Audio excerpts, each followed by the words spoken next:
예, 오늘 이 자리에 인물 탈곡기를 들고 나온 이은혜 위원 계십니다. 안녕하세요. 네, 안녕하세요. 인물 탈곡기를 들고 나온 이은혜입니다. 오랜만에 돌아왔습니다.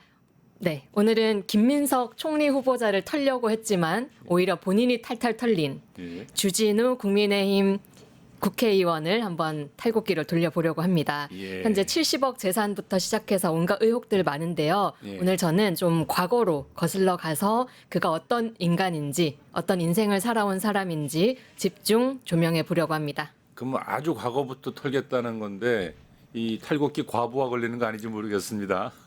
그럼 시작해 볼까요? 네, 벌써부터 타는 냄새가 나는 것 같은데요. 먼저 주진우를 소개합니다. 예. 1975년 5월생이고요. 올해로 나이 50입니다. 지천명이죠. 경상남도 진주시에서 태어났고요. 이후 부산으로 이사가서 광안중학교, 대연고등학교를 졸업하고 1994년 서울대 법대에 진학했습니다. 아, 서울대 법대. 네. 그 서울대 법대입니다. 네. 4학년 때 사법시험에 합격해가지고 2002년 사법연수원 제31기로 수료, 대구지방검찰청에서 첫 검사직 시작했습니다. 참고로 31기 동기생에는요, 또 그 유명한 지귀현 판사가 계시고요. 권영국 민주노동당 대표, 김관영 전북도지사, 김한규 의원, 또 박정희 전 대통령의 며느리 서향희 변호사 등이 있습니다. 이후에 검찰 주요직을 두루두루 거쳤고요. 박근혜 정권 때 민정수석실 특감반장, 또 서울 동부지방검찰청 형사육부 부장검사, 윤석열 정부에 드디어 초대 법률비서관 등을 거치고요. 2024년에는 하태경 의원이 물러난 이 국민의힘의 텃밭이죠. 해운대 갑에 단수 공청돼서 무난하게 국회로 입성했습니다. 참 잘 살아왔네요. 권영국 대표랑 연수원 동기라고 하니까 참 극과 극을 이렇게 달리는구나라는 생각이 듭니다. 네. 이력을 보니까 군대를 안 갔던데요. 어떻게 논란이 되고 있죠? 한번 짚어볼까요? 네, 지금 한창 시끄러운 의혹 중에 하나죠. 네. 그래서 첫 번째 키워드 먼저 짚어보면요. 효자 간염입니다. 보자 가면. 네, 최근 김민석 국무총리 그 청문회에서 왜 박선원 의원이 누구는 급성 간염으로 군대 면제됐고요 하는 그 발언에 그랬더니 확 그냥 급발진을 해가지고 그 장면 다들 네. 기억하실 거예요. 주진우 의원이 고1 때 간염이 발병했고 조직 검사 결과 B형 간염으로 판명돼서 군 면제를 받았다고 해명했습니다. 거기에 현재까지 32년째 치료 중이라고도 말했고요. 이에 주진우 전담 반장이시죠. 강득구 의원이 네. 32년째 치료 중이면 만성 B형 간염인 것 같은데 어떻게 1994년에 처음 그 징병 신체 검사했을 때는 5급이 아니라 3급 판정을 받은 거냐 이렇게 의혹을 제기했습니다. 실제로 당시 주진우 군은 첫 번째 검사에서는 3급 받았는데 5개월 뒤 재검사를 하고 돌연 면제 판정을 받았습니다. 의혹이 있네요. 네, 이상하죠. 예. 그리고 강 의원에 따르면 검사가 인용될 때도 공무원 채용 신체 검사 규정이라는 게 있어서 만성 활동성 간염이면 임용이 될 수 없게 되어 있다고 합니다. 그런데도 무난하게 합격했고요. 거기다 술도 아주 자주 즐기고요. 그러게요. 그래서 강득구 의원은 병역은 면제받고 검사 임용에도 문제 없고 술은 또 즐겨도 되는 그야말로 효자 바이러스 아니냐 이렇게 꼬집었습니다.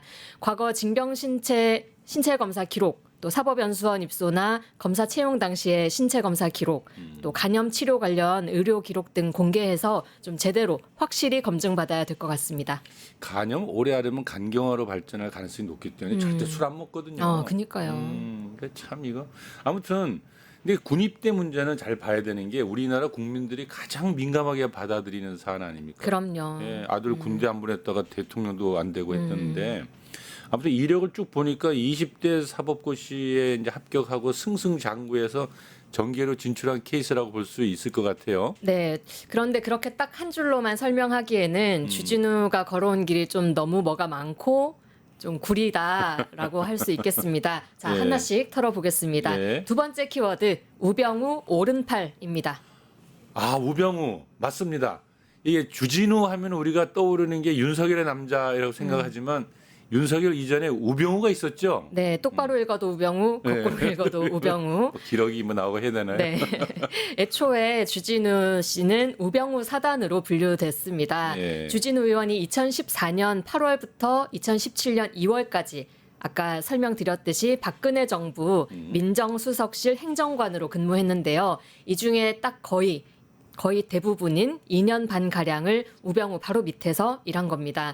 기억하시겠지만 우병우 박근혜 국정농단 핵심 피의자였잖아요. 그랬죠. 당시 특검 결과에 따르면 2014년도 하반기에 민정수석실의 행정관들이 삼성 경영권 관련한 보고서를 작성해서 우병우한테 올렸다고 합니다.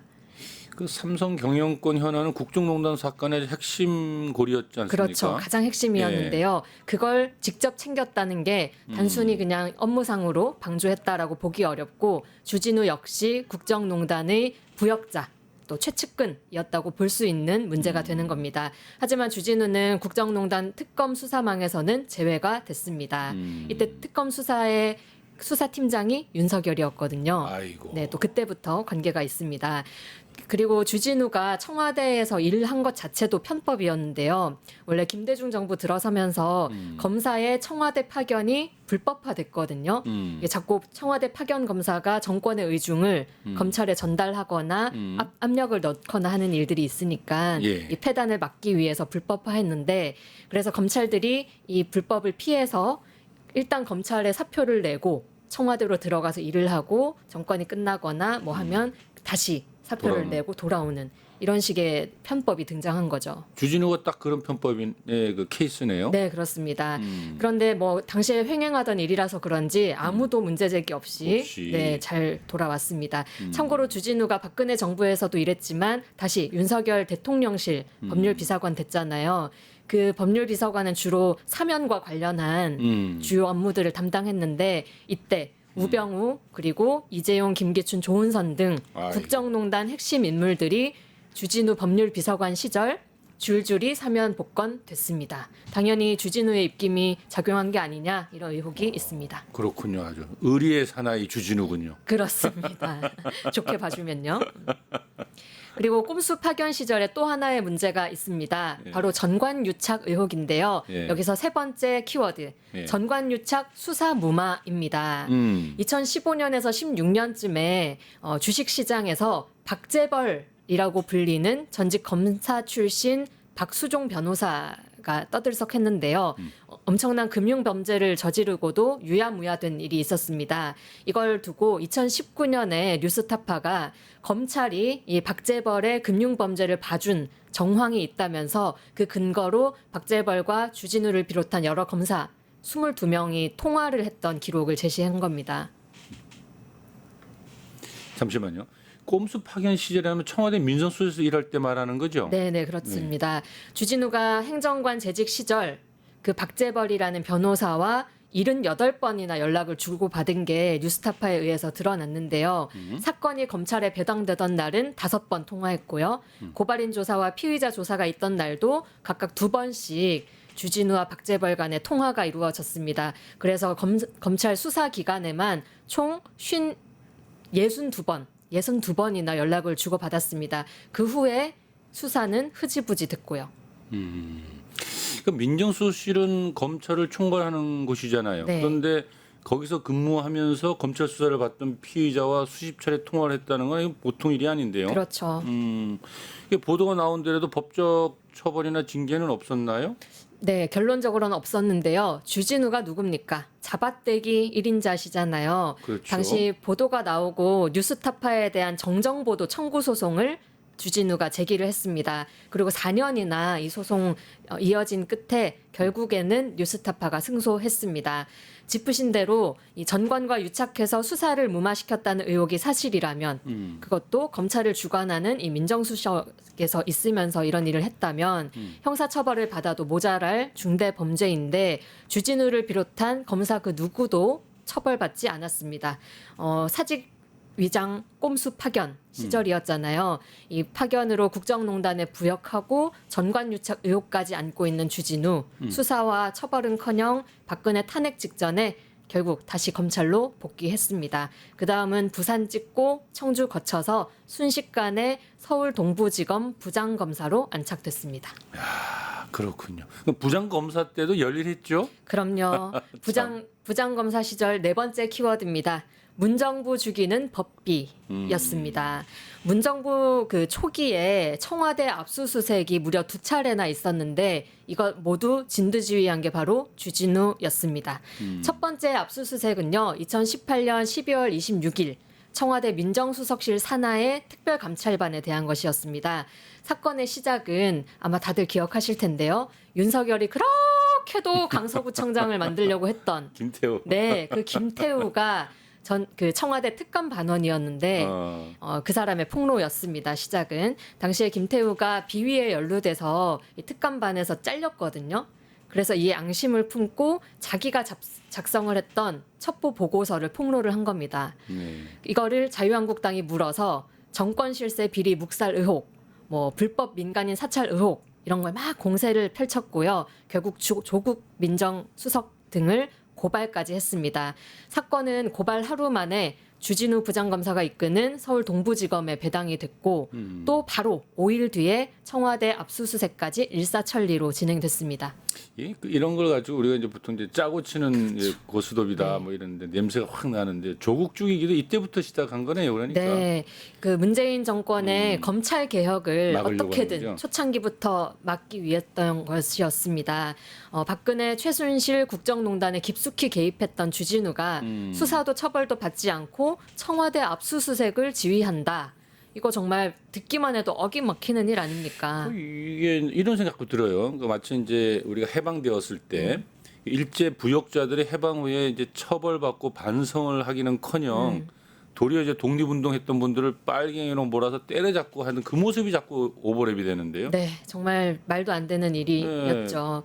그리고 주진우라는 이름을 세간에 더 알려지게 했던 일이 환경부 블랙리스트 사건 수사였습니다. 이것도 김태우 폭로에서 비롯된 건데요. 아까 그 폭로했던 내용 중에 문정부 초기에 환경부가 산하 공공기관 임원들을 코드 인사하려고 그 전 정부 인사들한테 사표를 제출하라고 압력을 했다는 내용이 있었거든요. 그랬죠. 이걸 갖다가 또 자유한국당이 물어서 환경부 블랙리스트 이렇게 이름을 붙여서 고발을 했고요. 이걸 또 주진우가 또 물어서 이 진두지휘하면서 두 번째 압수수색을 아까 첫 번째 압수수색하고 바로 한 달 뒤였습니다. 바로 압수수색한 겁니다. 뭐 청와대 지시나 외압 여부 확인해야 된다면서요. 아주 그냥 고비고비 구석구석마다 이제 등장하는군요, 주진우가. 네. 아주 정권 초기부터 그냥 너덜너덜하게 만드는 일을 도맡아 했네요. 네, 그렇습니다. 결국엔 이 김은경 전 환경부 장관 실형까지 받으면서 그렇죠. 감옥 갔죠. 네, 감옥 가셨고요. 문재인 정부 내로남불 오명을 뒤집어 쓰게 썼고. 됐습니다. 윤석열 정부 초기 생각해 보면요. 한상혁 방통위원장 표적 그렇죠. 수사 해가지고 탈탈 털고 네. 또 전현희 권익위원장도 얼마나 완전 괴롭혔어요. 괴롭혔잖아요. 네, 많이 괴롭혔죠. 지들이야말로 정말 갑자기 확 올라오는데 내로남불 끝판왕이었으면서 네. 과거에는 그 난리였다는 거죠. 네. 여튼 부장검사 시절 때부터 문정권 죽이기 최전선에서 법비로 칼잡이로 활약했던 주진우의 역사를 보니까 오늘날 김민석 죽이기에 혈안인 모습도 일면 이해가 되기도 합니다. 그러니까 본인이 제일 잘하는 걸 하는 거죠. 그러니까 그런 걸 제일 자신감 있어 하거든요. 네. 한마디로 그런 걸 우리는 전형적인 정치 검찰의 모습이다 이렇게 얘기하죠. 네. 그런데 또 주진우는 예. 본인 입으로 스스로 저는 정치색 없는 검사입니다라고 말했습니다. 입만 열면 거짓말하는 것 같아. 주진우가 이후에 네. 대구지검 안동지검 지청장으로 발령이 났거든요. 여기가 예. 되게 좀 작은 곳이긴 해요. 그래서 이거를 좌천성 인사다 반발하면서 검찰을 떠나게 됩니다. 그때 이제 언론들이랑 인터뷰를 많이 했는데요. 나는 정치색 없는 검사다.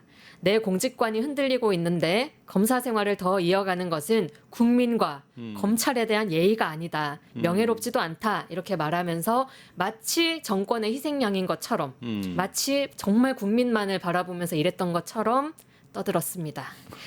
그리고 곧장 변호사 일을 시작을 했는데요. 예. 이때부터 또 다른 의혹이 탄생하게 됩니다. 네 번째 키워드죠. 라임 작전주 보유입니다. 라임 작전주. 최근에 튀어나온 주진우 의원을 둘러서 여러 의혹 중에 하나인 것 같던데요. 네, 변호사 주진우는 개업 후에 곧바로 라임 사기 사건과 옵티머스 사기 사건이라는 1조 원대 1조 원. 대형 금융 사건의 변론을 맡았습니다. 주진우 검사 사임 직전에 윤석열이 검찰총장이 됐거든요. 예. 그래서 윤 청장 하에서 이렇게 뭔가 전관 영향력을 뒤입어서 이렇게 큰 사건을 맡게 된 거 아니냐 이런 의혹도 있었고요. 그리고 더 중요한 거는 주진우가 라임 주가 조작 사건 피의자를 변호하면서 이 주가 조작에 동원된 작전주를 가지고 있었고 지금도 보유하고 있다는 게 들통이 난 겁니다. 변호인이 의뢰인과 관련된 주식을 보유하는 건 명백한 이해상충이 아닙니까? 그렇죠. 기본적으로 해서는 안 되는 짓이에요. 맞습니다. 그래서 이 주식 취득 시점과 또 매매 내역 공개해야 된다는 목소리 높아지고 있습니다. 만약에 라임 사태 이전에 취득한 거라면 주가 조작 공모 또는 내부 정보 이용 투자로까지 간주될 수 있기 때문입니다. 주진우는 이 외에도 검언 유착 의혹 받고 있던 이동재 전 채널A 기자 변호인으로도 활동을 했습니다. 이것도 떠들썩했던 사건인데요. 이때도 역시 시민사회 등으로부터 전관예우 특혜 의혹 제기됐습니다.